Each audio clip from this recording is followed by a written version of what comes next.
Lesson here for Year 11 Sociology.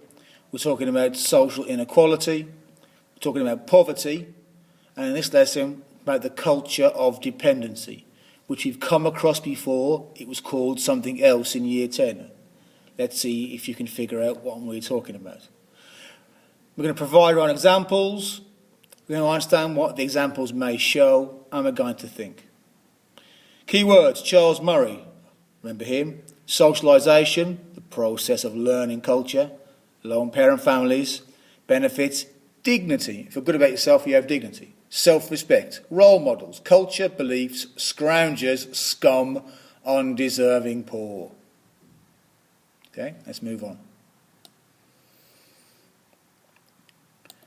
The culture of dependency describes a group of people at the bottom of the class pyramid who don't work and don't plan to work. They depend on the state.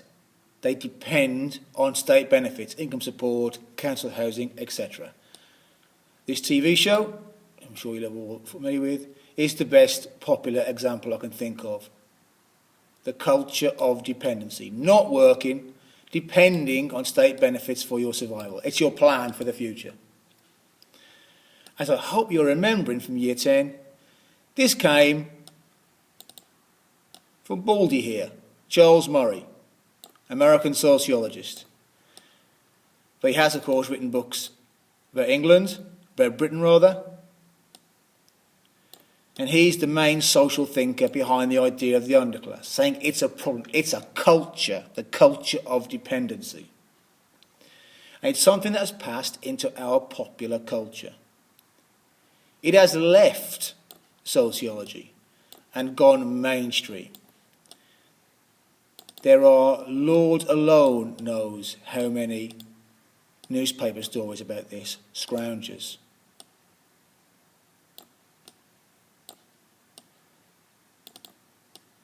More headlines about scroungers, skivers, disabled not being disabled, scroungers, work shy. These are all what we call pejorative terms. There are websites about scroungers. There are TV programmes about scroungers, about the culture of dependency.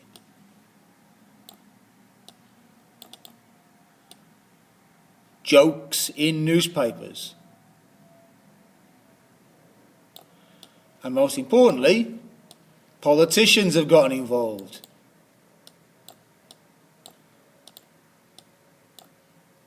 And of course it's their job to do something about the problem. And their solution? Well, let's cut benefits. They're all scroungers. Let's just cut their benefits. But I hope again you're remembering from Year 10, there is another view of this. Sociologists, not everybody agrees with Murray. Some people see it like this. The underclass is caused not by benefits, it's caused by unemployment. That's caused by globalisation and the decline in the numbers of unskilled jobs. Jobs, the factories have moved to India and China. Manufacturing jobs, making stuff. Stuff is now made in India and China, not Vulcan way. So the underclass is just the bottom of the stratification system. It's the long-term unemployed living on state benefits because they do not have the skills, and the jobs aren't there.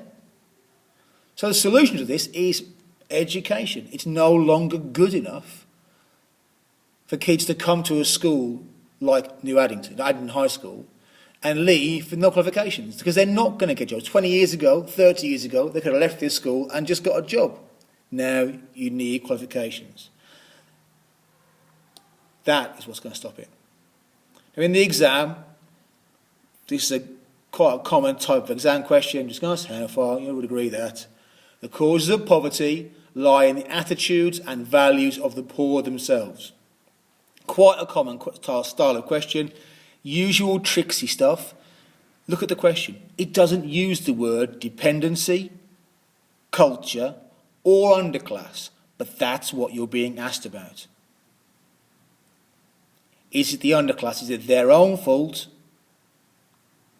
Or is it somebody else's fault? We'll do the answering. We'll do this in class, and you can write an answer for me.